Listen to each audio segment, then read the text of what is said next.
Do you love your gear like I love my gear? Does your gear love you back though, like my gear loves me back?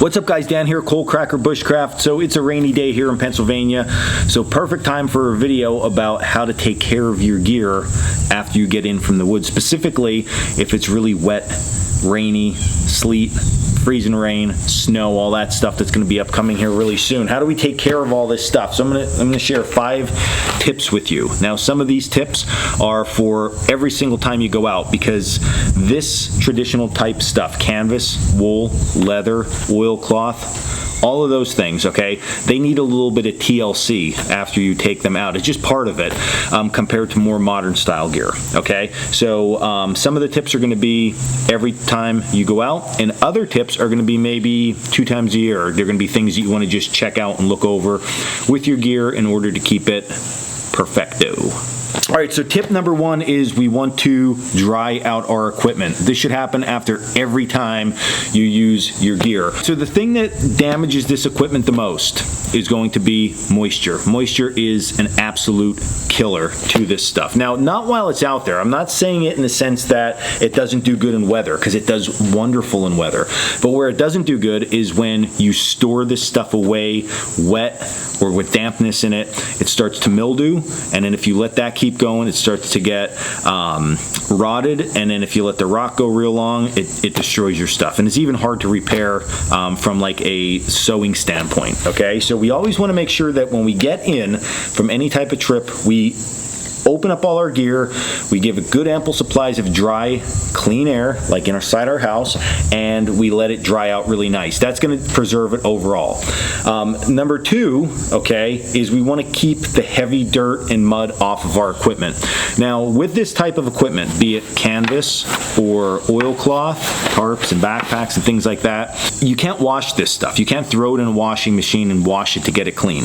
So what do you have to do? Well, once you dry this stuff out, okay, the mud that is on it will generally separate from the treatment that is on the material. So what I mean by that is, like if we look at this canvas backpack, this has a water repellent treatment on it. So as the mud initially lays on there, because everything's all wet, it's just stuck to it, as it dries out, okay, the treatment doesn't allow the mud to like penetrate down into the fibers of the material itself, so it sort of like just sits on top. So when it dries out, all that mud that was once sitting there just becomes just like light dirt that literally just brushes off your bag. So if you just hit it a little bit, or you could take something like a scrub brush and just real lightly, okay, give it a scrub. It will knock off all that surface dirt and you will be good to go. So we don't want to let that on there, because again, dirt can trap moisture and stuff inside, the number 1 killer of this equipment. So keep it dry, and then also make sure you're getting off all of that dirt. Now, items such as wool,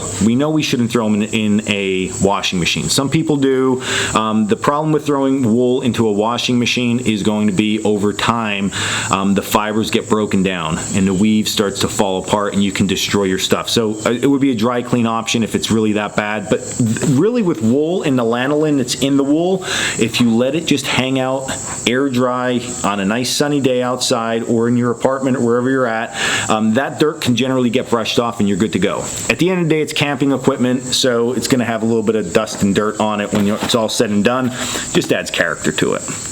All right, tip number 3 is leather can crack. So we all know that leather is an animal product. It's a skin. So just like your skin, if it's not moisturized over time, it will crack, it will get destroyed. So it's very important that we keep some type of moisturizer on our leather when we let it dry out and it was exposed to wet weather, okay? So my favorite, again, not an advertisement type thing, it's just what I use. There's a lot of good ones out there, all right, is this stuff. Obanoff's Heavy Duty LP. It's my favorite leather treatment. You just rub it in, it will soak in really well, and it also protects for the next time that you're going out. Some other stuff that I've used over the years has been Snow Seal. That works really, really well. But listen, there's a ton of different stuff out there that you can use on all your leather goods. You just have to remember that it's not just your major leather goods. So we think about something like a boot, okay, like an LL Bean boot that I wear all the time.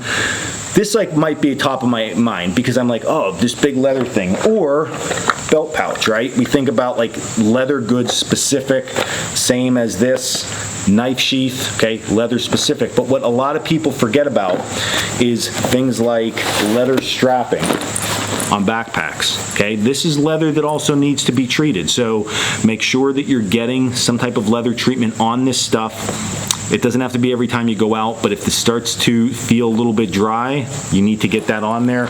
On this pack specific, like there's a back portion of this that has leather, okay? Frost River, Duluth Duluth Pack, all of those companies, they incorporate leather into their goods. You need to make sure you're taking care of that and you're getting some treatment on there so it doesn't dry out and crack, because I could tell you from a maker standpoint, when that stuff breaks, that is the worst to repair. I'd rather a stitch break all day long than a piece of leather crack, because then we're drilling out rivets and they're nightmare. So just make sure you take care of your leather, and again, it'll be taking care of you. So the next one is going to be one of those things that you probably aren't going to do every single time, but it's good a couple times a year to just check out the stitching, all right, and the construction of all your equipment, especially if you use it real hard in backpacks and you're packing a lot of weight and stuff in them.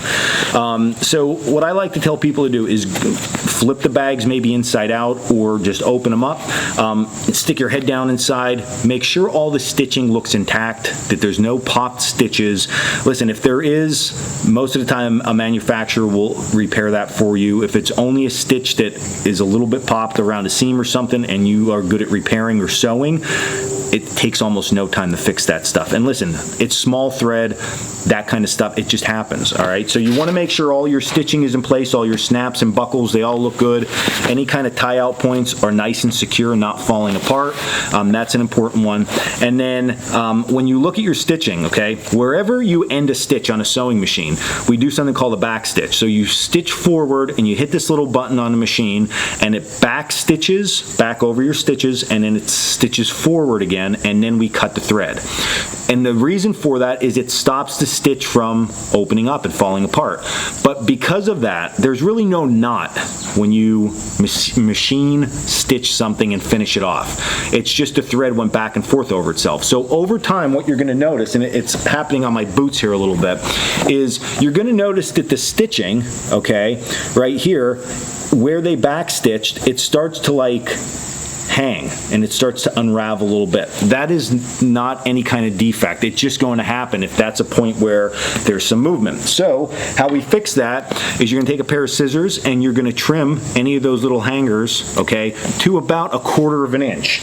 And then you're going to take, I'm looking all over my gears everywhere, you're going to take a lighter and you are going to just lightly, you're not going to burn your boot down, okay? You're lightly just going to hold that flame, and you're going to see that thread is going to melt. Same as the end of paracord. Smush it in, and then that's going to help seal that off, okay? So sometimes you'll have that happen, sometimes you won't. Now, if you go to burn it and it's not melting, it's probably cotton thread. There's nothing you can really do about that. Just trim it short and you'll be good to go. But most of the time with this traditional equipment, oilcloth and canvas, polyester thread is used, so it burns and it melts really nice, and you can seal it up well if that's happening, just to protect your gear a little bit more. All right, and then the last thing you want to always make sure is that you're taking care of your metal objects. So tools, knives, and blades, and axes, and all of those good things.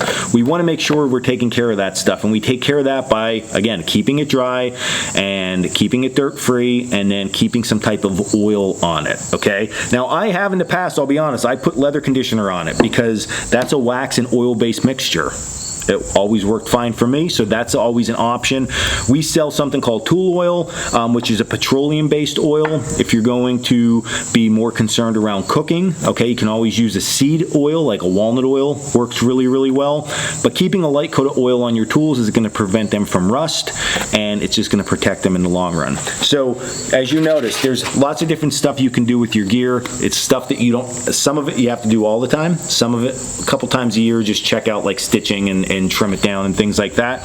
But if you keep that all taken care of, okay, your gear's always going to take care of you, and it's going to last an absolute lifetime. So definitely on these rainy days or days that you can't get out, go through your gear, get it cleaned up, make sure it's stitched up, everything's proper, and you'll be good to go for your next trip. So if you like this video, hit like and subscribe down below. You can also check us out at coalcrackerbushcraft.com for all our gear, our classes, and our blog. And we also have a tool and maintenance virtual class coming up. Okay, so we're going to go a lot more detail on all this stuff, be able to answer some questions and stuff that's coming up this weekend. You can check that out on the website. And then that's about it. So until next video, keep all your gear clean, stay in the woods. I got to get over this table to get...